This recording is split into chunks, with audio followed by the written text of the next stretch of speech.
our director is Ron Miroir, because it was us three girls, me, Riom and Anya, who wanted to do something very extraordinary for Northcote, which was to have this girl power movie. And you saw there, much as this, what you see as sort of workers, I think when you as a Western audience see workers, workers unite, Comrade, we'll do it for the working class, it's not we the socialist country, it's, if you remember, I told you to look at it as if you're a Northcote audience, it's the country girl and the city, the boy, that's the argument there, that's the fight there. So Riom and I wanted something that really gave a bit of girl power, a bit of spunk, and that's our girl, and she's a trapeze artist by trade, and she's just spectacular. And then Kim Gwang-hun, our male director, it's an interesting story. Basically, the film wasn't going to be made. We'd made this script, it didn't fit a North Korean trope, didn't have anything really about the leaders, it's 30 seconds in there at the most of the leader, and in the end she turns to her mum for advice. And the film wasn't going to be made, and Riom Miroir, our co-producer, she left the film script in one winter downstairs with a doorman, which is why we have a doorman in the film, and the doorman kept on passing it to people and getting them to read it, and eventually he said, look, everybody loves this script. They say it's not a North Korean story, but it sort of fits, people are enjoying it, they want to know what happens in the end. So Riom, empowered, went back to all these studios. There's the Pyongyang Film Studio, and then there's the military studio, and even the TV studio. Still, they didn't want it. But by coincidence, her father Riom's father was a cinematographer, and he had worked with a director whose son was also a director, and they got introduced, and because of this serendipity, he said, yeah, well, we'll make it. So that's Kim Gwang-hun. And his contribution normally to cinema is military films. So he'd have rather had people blowing up all over the place. And the reason why we had this sort of three co-directors was I was sort of on set in Pyongyang trying to stop him blowing everybody up and trying to get him in touch with his female side. So those are the three protagonists. And then, we basically gave the tram lines for the story, and the Korean scriptwriters filled it in. So what has the response been domestically within North Korea to it so far? I understand that there's been over 50,000 people who have seen it. Does that make it, very, very popular in the scheme of things? And I'm wondering, it's a girl power story. It's a bit about individual aspiration. So is there an aspirational impact for the audience? Are there an increase in circus auditions that people really kind of run with it? It's great. We make a film with 100% ratings because there's simply no other films that are any good in North Korea at the moment. Anna might disagree, but this film has gone crazy over there. It hasn't had a television release yet, so it's had a theatrical release of sorts, which it's not really theatrical in respect it goes around every cooperative farm. But people in the circus are getting inundated with requests from kids wanting to join the circus. I don't know whether that's a good thing or a bad thing. Perhaps the most meaningful thing actually for us was showing the film in South Korea, Busan, and in a cinema sort of this size, totally jam-packed. And I was waiting to think, God, what will they make of it? It was the first film that the South Koreans actually allowed, the first North Korean film that the South Koreans really allowed to have a premiere in South Korea. And then this guy stood up and he said, I was just looking at this big political question, he stood up and he said, it's nice to see that mother-in-laws in the north are the same as they are in the south. and sort of that hit a chord. And I think the same in Pyongyang. I mean, basically people love it. I mean, my Riom's neighbour, she said all our neighbours, they've been twice to the film in a row because they can't quite understand what they're watching. It takes them a sort of second time to really understand that this is a film just with no other purpose than entertainment. Now the floor is yours. If you've got a question, please raise your hand. We've got a couple of roving mics going around. They'll be to you very, very soon. We've got one just in the middle here. And we're getting to you now. Oh, thank you. Ni hao, Nick. Yeah. Thank you very much. This is just such a fantastic surprise after the dreary ones that we saw in Beijing. How on earth did you get humour, breaking the rules, and personal ambition all in one film? I can't believe it. Thank you very much. It's one of these that we actually, I once finished a Q&A on a question like that, which was, someone said, I can't believe it was really shown because it seemed to break all the rules and show humans and show the sort of individual against the system. So I said, well, that's a nice way to end. I didn't need to answer it because I think there's a lot in this film. Of course, there is no message, but if you look at it, it's pretty strong what the message is there. Again, I go back to this film that you should watch on Sunday, Aim High in Creation. North Koreans are wonderful people.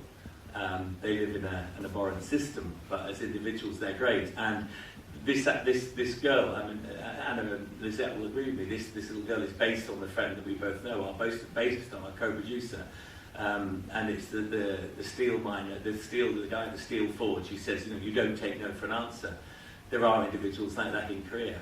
It's not this rank of mechanized people who respond in an order.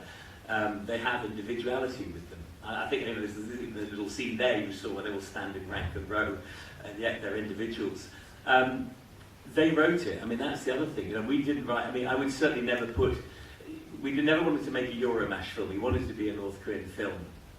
And so, for example, when we saw in the script, Andy and I saw in the script cement mixing against the protagonist, we thought, bloody hell.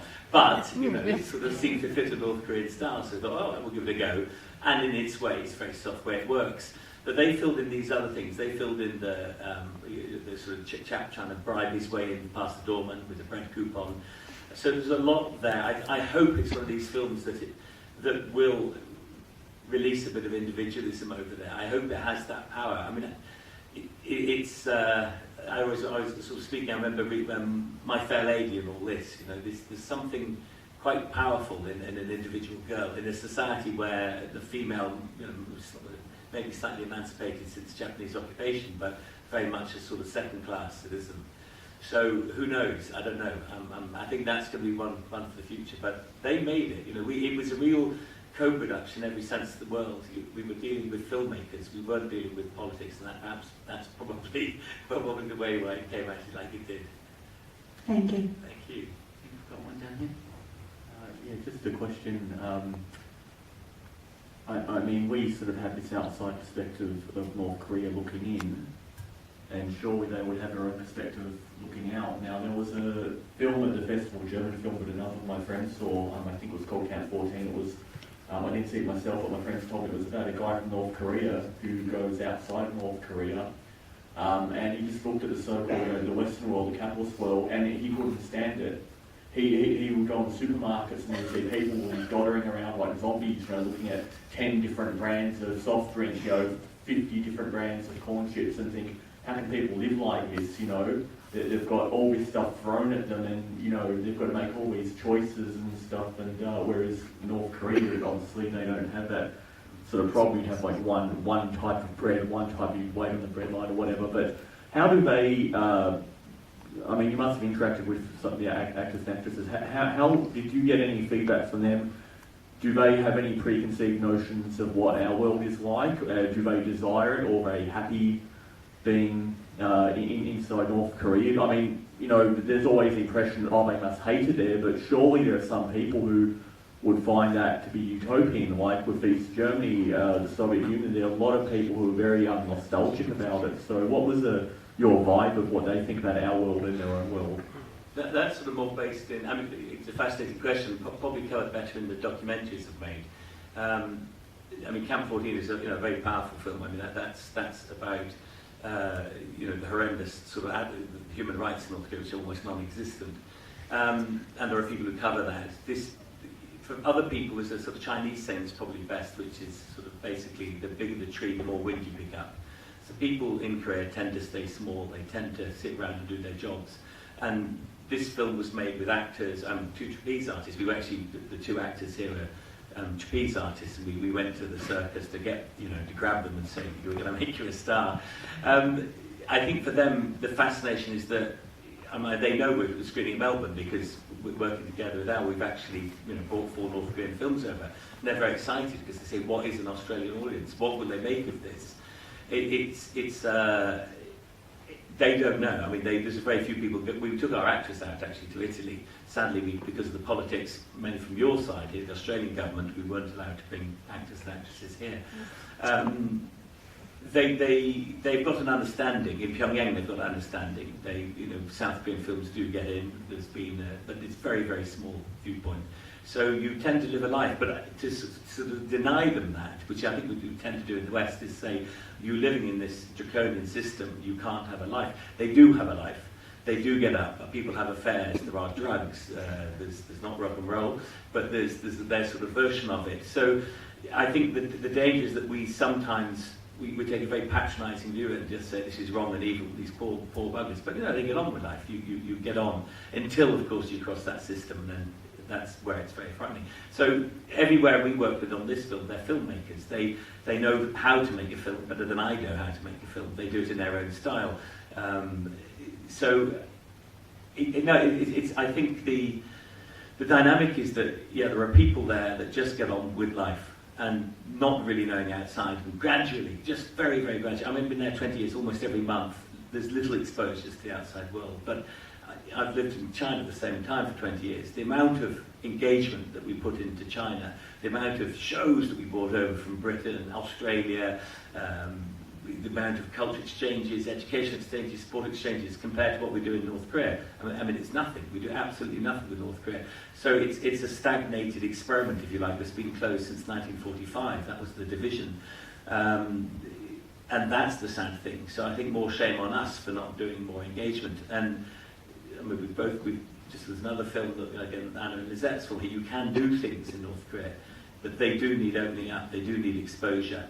And then you won't have that sort of attitude when this change does come, that people will understand what the Western world's about.